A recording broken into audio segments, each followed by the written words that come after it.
மக்களுக்கு ஒரு நிம்மதியான ஒரு பீஸ்ஃபுல்லான ஒரு வாழ்க்கையை வந்து அதை அமைச்சு கொடுத்து இது இந்த பொசிஷனில் இப்போ போயிட்டுருக்கு. இப்போ ஃபுல் உக்ரைனை கேப்சர் பண்ணுமா? அது கேட்டால் அவர் என்ன சொல்கிறார், இம்ரான் ஹுசைன் வந்து ஃபுல் உக்ரைன் கேப்சர் பண்ணுறது இவங்களுடைய பிளான் கிடையாது. மிரட்டி இந்த கோடு தாண்டி நீயும் வராத நானும் வரலைங்கிறது தான் இவங்களுடைய பிளானும். ரஷ்யா ஏன் ஜெயிக்க மாட்டேங்குது உக்ரைனை அப்படின்னா, ஜெயிக்கிறது அவங்களுடைய பிளான் கிடையாது.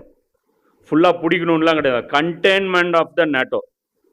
இப்போ நேட்டோவில் சேர்றது நின்றுச்சுல்ல, இயூவில் சேர்றது நின்றுச்சுல்ல, அது போதும். அதுக்கு மீறி நீ எதாவது பண்ணினா தான் நான் மீறி ஏதாவது பெருசாக பண்ணுவேன். இதுக்கு என்ன பண்ணணுமோ அதுக்கான தேவையான அளவுக்கு மட்டும்தான் நான் பண்ணுவேன் அப்படிங்கிறது தான் இப்போ வந்து நடந்துட்டுருக்கு. இதுதான் இப்போ வரைக்கும் இருக்கக்கூடிய பொசிஷன். இப்போ இந்த இடத்துல மஹதி அலைஹிஸ்ஸலாமுக்கு எங்கே வேலை இருக்குது? இப்போ பார்த்தா இவங்க 2 பேரும் வேலை செஞ்சுட்டு இருக்கிறாங்க. இப்போ இந்த வேலை மாதிரி போயிட்டுருக்குல்ல, இதில் சில ஹதீஸ்கள் இருக்குது. அந்த ஹதீஸ்களுடைய கனெக்ஷன் பார்க்கும்போது நமக்கு அழகாக புரிஞ்சிடும். மல்லமாவில் படித்த ஹதீஸ் தான்.